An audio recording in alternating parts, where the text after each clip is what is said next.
ভাইরা আমার, রবিউল আউয়াল হিজরি বর্ষের যে মাসগুলো আছে তার মধ্যে একটা মাস, এবং হিজরি বর্ষের তৃতীয় মাস এটি।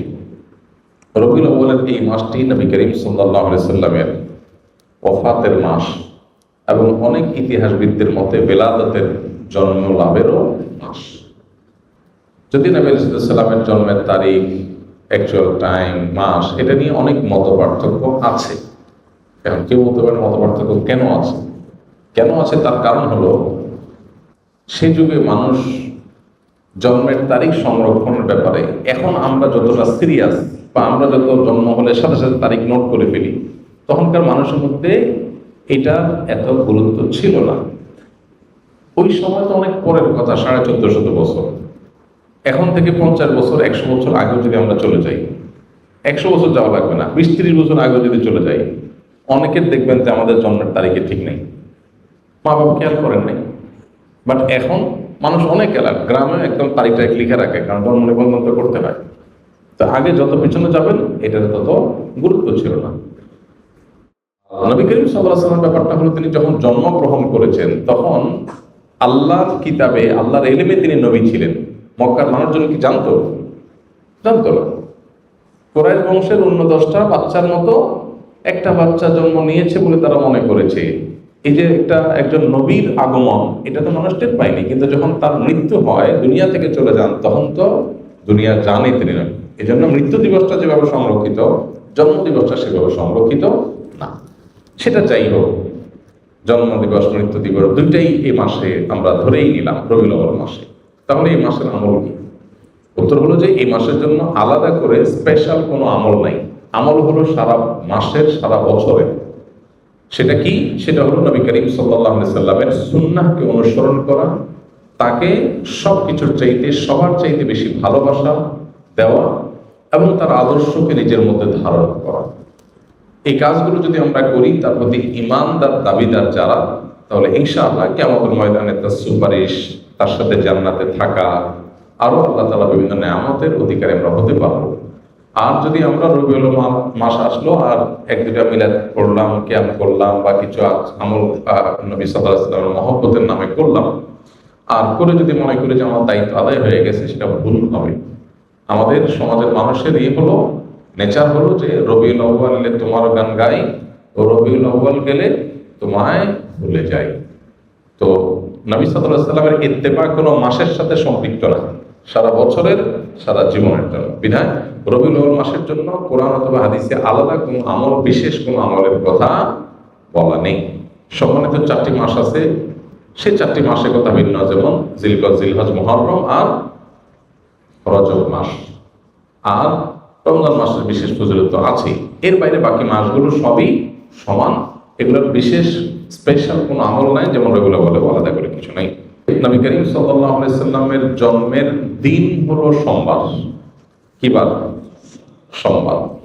এই দিনটাতে মুসলমানদের জন্য নফল রোজা রাখা উত্তম। যদি সুযোগ থাকে আমরা নফল রোজা রাখতে পারি, সেটা সুন্নাহ আদায় হবে। নবী আলাইহিস সালাম সোমবারে রোজা রাখতেন, এবং তাকে জিজ্ঞাসা করা হয়েছে, সুইলা আন সিয়াম ইয়াউমিল ইথনাইন, নবী আলাইহিস সালামকে সোমবার রোজা রাখা সম্পর্কে জিজ্ঞাসা করা হয়েছিল, কেন রাখেন? তখন তিনি বলেছেন, যাকা ইয়াউমুন উলিদতু ফিহি, কারণ এটা এমন দিন যেদিনে আমার জন্ম হয়েছিল। তো নবী আলাইহিস সালামের জন্মকে ঘিরে যদি কিছু করার থাকে, সেটা হলো সোমবারে রোজা রাখা। এর বাইরে জন্মের বার্ষিকী পালন, এই কালচারটা তখন ছিলই না নবী আলাইহিস সালাম বা সাহাবীদের মধ্যে। এখন যেরকম আমরা জন্ম দিবস বছরে একবার পালন করি, নবী করিম সাল্লাল্লাহু আলাইহি সাল্লামের জন্মের দিন যদি পালন করতে আপনার মনে চায়, সেটা বছরে একদিন না, সেটা প্রত্যেক সপ্তাহে একদিন। কি বারে? সোমবারে। এটা বিশুদ্ধ হাদিস দ্বারা প্রমাণিত। এর বাইরে যদি আপনি বলেন না আমি বার্ষিকী পালন করব, তাহলে এই জন্মের বার্ষিকী পালন করার এই কৃষ্টি, এই কালচার এসেছে প্রকৃতি পূজারীদের মধ্য থেকে। একসময় খ্রিস্টান ধর্মের মানুষেরাও এটার তীব্র সমালোচনা এবং বিরোধিতা করত, নিষিদ্ধ ছিল। পরবর্তী তাদের নবী ঈসা আলাইহিস সালামের জন্ম দিবস পালন করা শুরু করেছে। তারা যখন শুরু করেছে, এখন এক শ্রেণী মুসলমানরা মনে করা শুরু করলো যে তারা যখন তাদের নবীটা পালন করে, তাহলে আমরা কেন আমাদের নবীটা পালন করবো?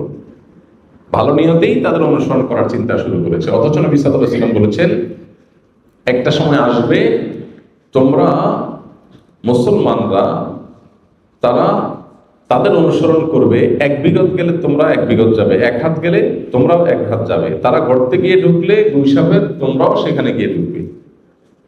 তখন নবী আলাইহিস সালামকে সাহাবায়ে জিজ্ঞাসা করলেন, কাদের কথা বলছেন? ইহুদি খ্রিস্টানদের কথা? তখন নবী আলাইহিস সালাম বলেছেন, তারা ছাড়া কাদের কথা বলবো, তাদের কথাই বলছি।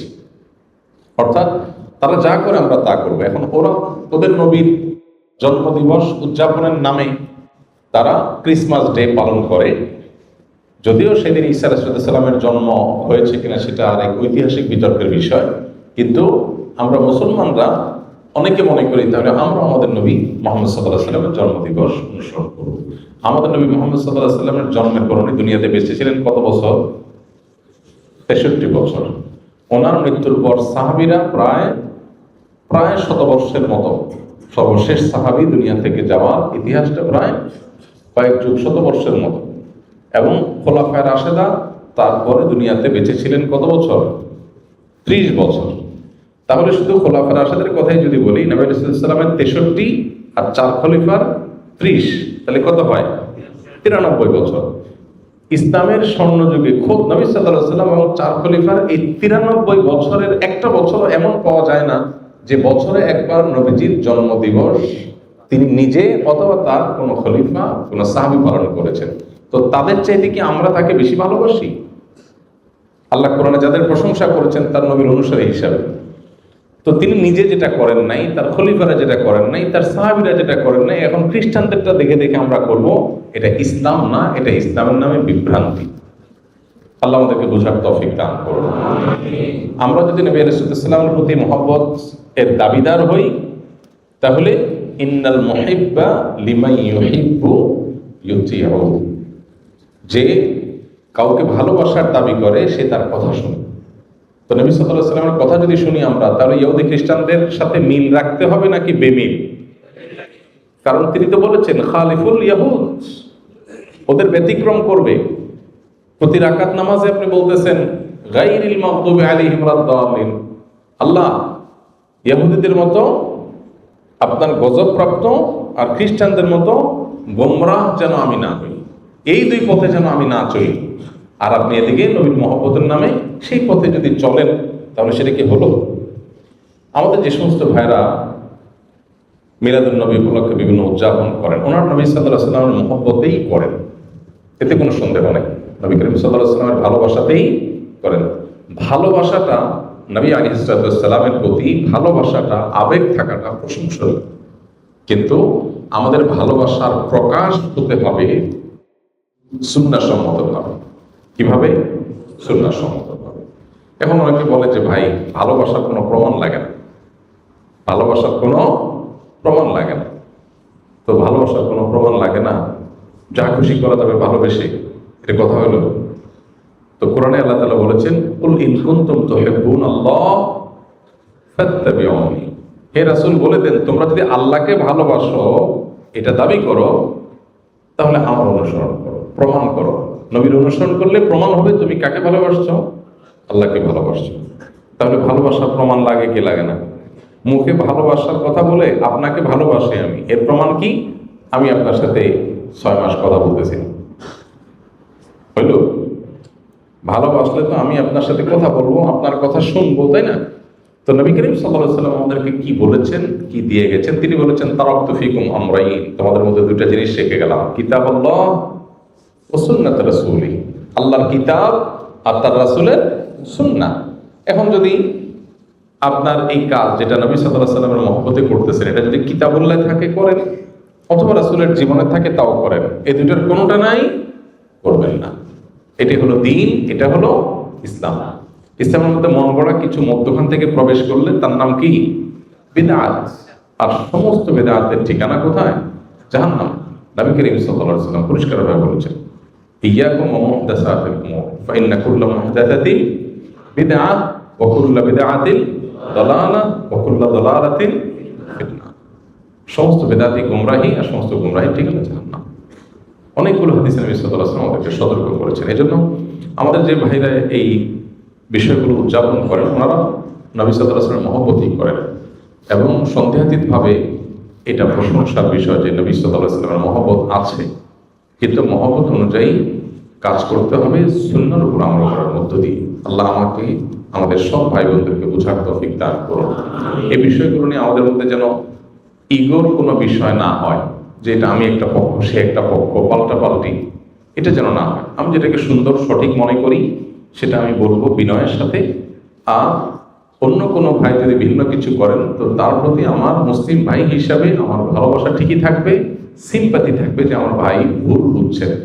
ডক্টর খন্দকার আব্দুল্লাহ জাকির রহমতুল্লাহ আলাইহি বলতেন, কোনো মানুষ যদি বেদাতে লিপ্ত হয় তো আমি তার উপরে জেদ করব না, খুব ক্ষুব্ধ হব না, বরং আমার ভিতরে মায়া থাকবে যে আমার ভাই ভুল করছে।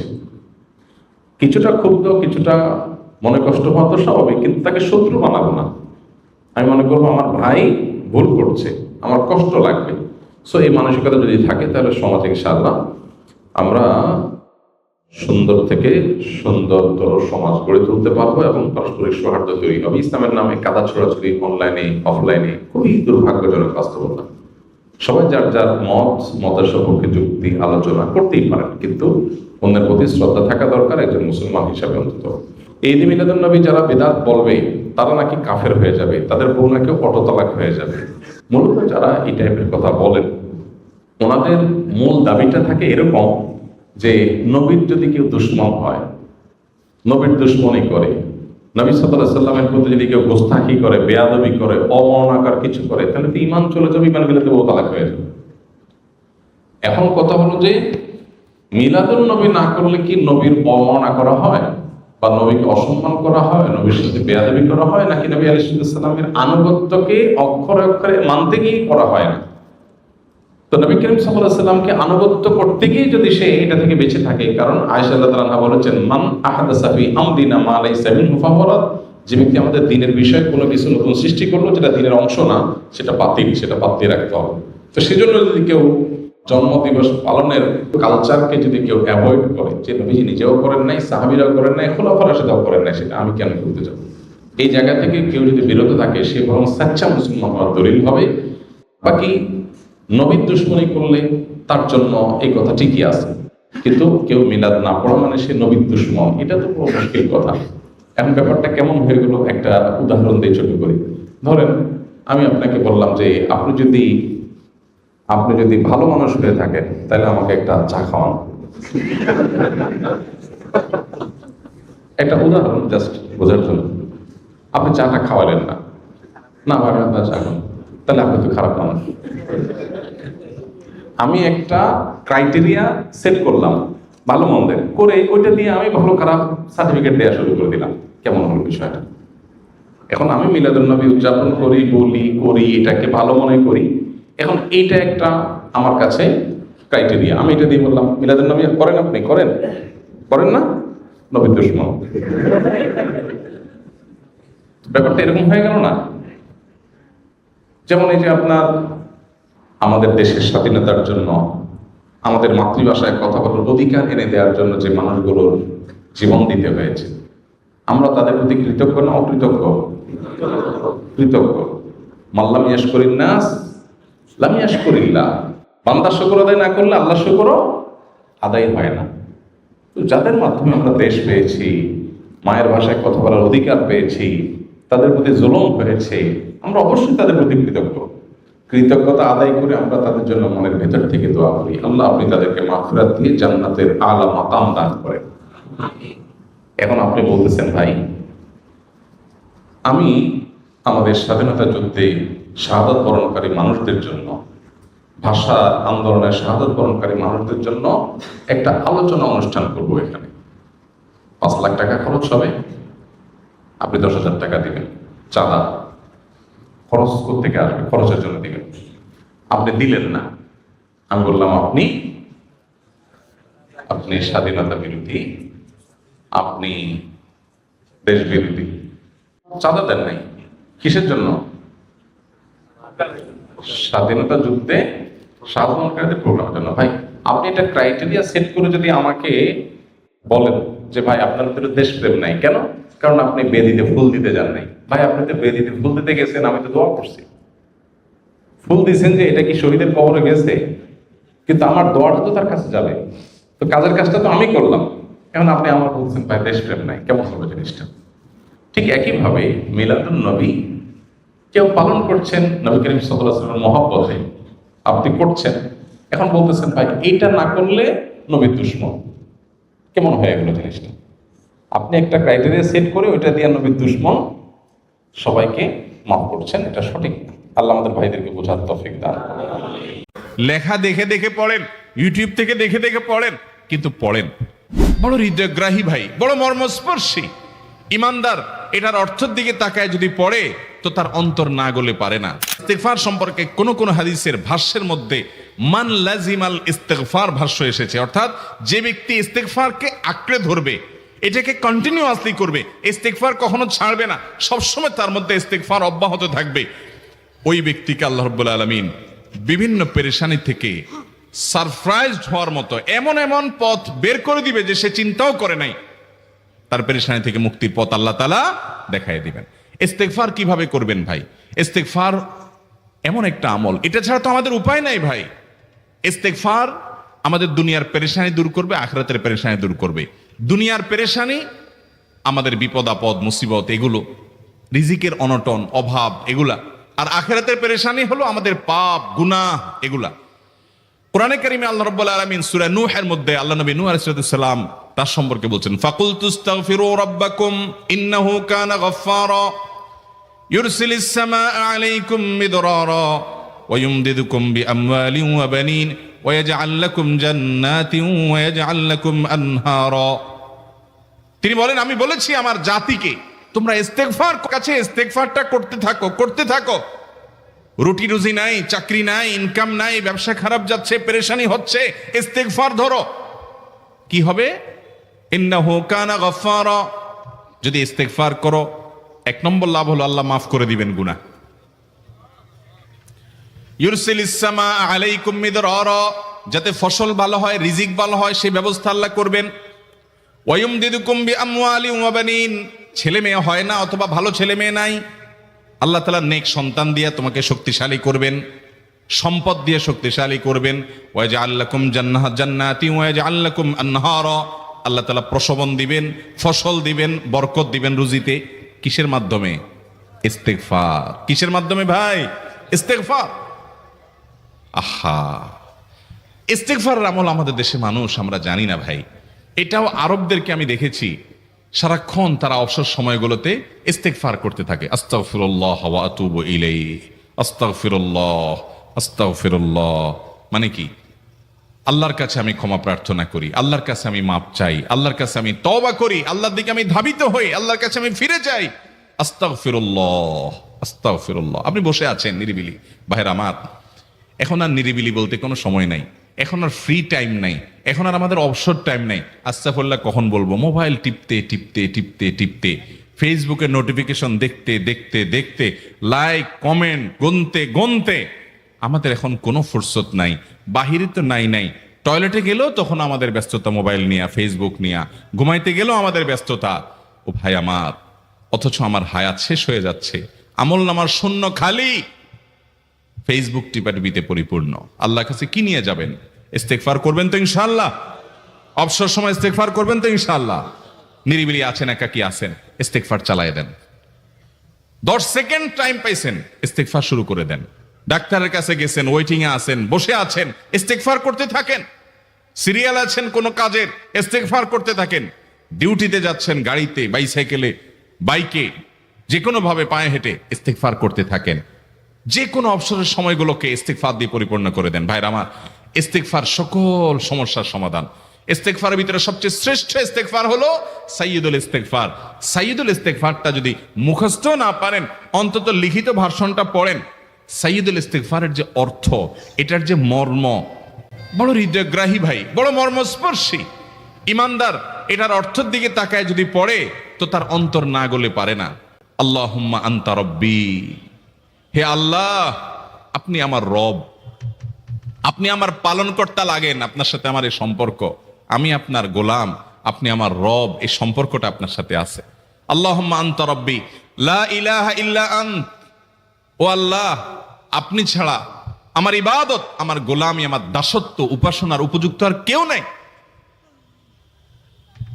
আল্লাহুম্মা আনতা রাব্বি লা ইলাহা ইল্লা আনত খালাকতানি, আপনি আমাকে সৃষ্টি করেছেন। ওয়া আনা আবদুক, আল্লাহ আমি আপনার গোলাম। দেখেন কিভাবে আল্লাহর সাথে সম্পর্কটার কথা বলা হচ্ছে মুহাব্বতের সাথে। খালাকতানি ওয়া আনা আবদুক, আল্লাহ আপনি আমাকে সৃষ্টি করেছেন আর আমি আপনার গোলাম। ওয়া আনা আলা আহদিকা ওয়া ওয়া'দিকা মাস্তাতা'তু, আল্লাহ আপনার সাথে যে অঙ্গীকার করেছিলাম, আলাস্তু বিরাব্বিকুম, আপনি জিজ্ঞেস করেছেন। আলমে আরওয়াহাতে আমরা বলেছি বালা, হ্যাঁ আপনি আমার রব। আপনাকে রব হিসাবে স্বীকৃতি দিয়ে আপনার গোলামি করার যে অঙ্গীকার আমরা করেছি, কালিমাতুশ শাহাদা যে আমরা পাঠ করেছি, এই যে আপনার সাথে কৃত অঙ্গীকার, রব হিসাবে স্বীকৃতি দেওয়ার পর, গোলাম হিসাবে মেনে নেওয়ার পর, আমি আপনার যে গোলামি করার কথা ছিল, ওয়া আনা আলা আহদিকা ওয়া ওয়া'দিকা মাস্তাতা'তু, যতটুকু পারছি আমি সে ওয়াদার উপরে থাকার চেষ্টা করছি আল্লাহ। ওয়া আনা আলা আহদিকা ওয়া ওয়া'দিকা মাস্তাতা'ত আবুউ লাকা বিনি'মাতিকা আলাই, আল্লাহ আমি স্বীকার করি আপনি আমার প্রতি অনেক নিয়ামত দিয়েছেন, অনেক নিয়ামত দিয়েছেন, এটা আমি স্বীকার করি। ওয়া আবুউ লাকা বিযামবি, আর আমি এও স্বীকার করি যে আল্লাহ অনেক অপরাধ, অনেক পাপ আমার দ্বারা হয়ে গেছে। ফাগফিরলি, অতএব আপনি আমাকে মাফ করে দেন। ফাইন্নাহু লা ইয়াগফিরুয যুনুবা ইল্লা আনতা, কারণ আপনি ছাড়া আর কেউ গুনাহ ক্ষমা করতে পারবে। ভাইরা আমার, অর্থের দিকে লক্ষ্য করে করে, মর্মটা বুঝে বুঝে একটু সাইয়্যিদুল ইস্তিগফার পড়েন। লেখা দেখে দেখে পড়েন, ইউটিউব থেকে দেখে দেখে পড়েন, কিন্তু পড়েন।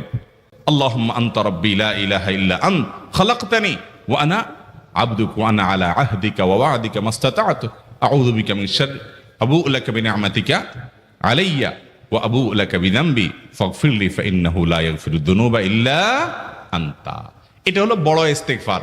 এত বড় ইস্তিগফার পড়তে পারেন না, কোনো পেরেশানি নাই, কোনো অসুবিধা নাই। সবচেয়ে ছোট ইস্তিগফার হলো আস্তাগফিরুল্লাহ আস্তাগফিরুল্লাহ আস্তাগফিরুল্লাহ। আল্লাহ আপনার কাছে ক্ষমা চাই, কত ভুল হয়ে যায়, কত অন্যায় হয়ে যায়।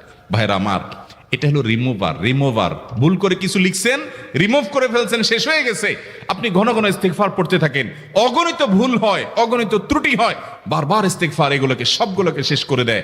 ভাইরা আমার, নিরাপত্তা এনে দেয়। আল্লাহ কোরআনে কারিমে বলেছেন যে আপনার রব আপনার কওমের প্রতি আযাব নাজিল করবেন না যদি আপনি থাকেন, আর যদি তারা ইস্তিগফারে রত রাখে তাহলে গণ আযাব আল্লাহর পক্ষ থেকে আসবে। অতএব ভাইরা আমার, ইস্তিগফার বেশি বেশি করতে হবে। 6টা আমল, 6টা জিকির, দোয়া হলো শত শত হাজার দোয়া এবং জিকিরের সান্নিধ্যাসের। দ্বিতীয়টা হলো ইস্তিগফার। চেষ্টা করবো না ইনশাআল্লাহ ইস্তিগফার করার, চলতে ফিরতে আস্তাগফিরুল্লাহ ওয়া আতুবু ইলাইহি, অথবা শুধু আস্তাগফিরুল্লাহ। আরেকটা ইস্তিগফার হাদিসে বর্ণিত, আস্তাগফিরুল্লাহাল্লাযী লা ইলাহা ইল্লা হুয়াল হাইয়ুল কাইয়্যুম ওয়া আতুবু ইলাইহি ওয়া লা হাওলা ওয়া লা কুওয়াতা ইল্লা বিল্লাহ। এটাও ইস্তিগফার। তাহলে একটা বড় ইস্তিগফার, একটা মিডিয়াম, একটা ছোট, যার যেটা সুবিধা হয় এটা পড়েন। বড়টা হলো সাইয়্যিদুল ইস্তিগফার, সবচেয়ে শ্রেষ্ঠ ইস্তিগফার যেটা হাদিসে বর্ণিত হয়েছে। সাইয়্যিদুল ইস্তিগফার নবীজি সকাল সন্ধ্যা পাঠ করতেন, বিভিন্ন সময় পাঠ করতেন, রাতে পাঠ করার কথা বলতেন। সাইয়্যিদুল ইস্তিগফার পাঠ করলে আল্লাহ রাব্বুল আলামিন ওই দিনে, ওই রাতে, ওই ব্যক্তি মারা গেলে তার সব গুনাহ খাতা মাফ করে তাকে জান্নাত দিবেন ইনশাআল্লাহ। অতএব ভাইরা আমার, সাইয়্যিদুল ইস্তিগফার সবচেয়ে বড়, আস্তাগফিরুল্লাহাল্লাযী লা ইলাহা ইল্লা হুয়াল হাইয়ুল কাইয়্যুম ওয়া আতুবু ইলাইহি ওয়া লা হাওলা ওয়া লা কুওয়াতা ইল্লা বিল্লাহ। এটা হলো মাঝারি ধরনের। আর সবচেয়ে ছোট ইস্তিগফার হলো আস্তাগফিরুল্লাহ ওয়া আতুবু ইলাইহি। ইবলিস আল্লাহর কাছে দোয়া করছে কখন? এমন সময় যখন আল্লাহ তাকে নির্দেশ করছে সিজদা করো। আদমের সম্মানে সেই নির্দেশ সে লঙ্ঘন করেছে, ডাইরেক্ট আল্লাহর সামনে সরাসরি লঙ্ঘন, সরাসরি বিদ্রোহ। আপনার সামনে আপনার ছেলে, আপনার কর্মচারী, আপনার কাজের লোক ডাইরেক্ট যদি একটা জিনিস বলে পারবো না, কি পরিমাণ মেজাজ আপনার গরম হবে চিন্তা করেন। অথচ আপনিও মানুষ, সেও মানুষ, আর আল্লাহ হলেন সৃষ্টিকর্তা, এ হলো সৃষ্টি। সে যুক্তি দেখায়, খালাকতানি মিন নার ওয়া খালাকতাহু মিন তিন, আমারে আগুন থেকে তৈরি করছেন, তারে মাটি থেকে তৈরি করছেন, আমি কেন তারে সিজদা করব? তর্ক যুক্তি হাজির করে আল্লাহর নির্দেশকে আল্লাহর সামনে লঙ্ঘন করেছে। কত ডেঞ্জারাস সিচুয়েশন বুঝেন, কি পরিমাণ রাগ আল্লাহ রাব্বুল আলামিন হওয়ার কথা। তার তো গুণবাচক নাম শুধু রহমান রহিম না, তার গুণবাচক নাম আছে কি?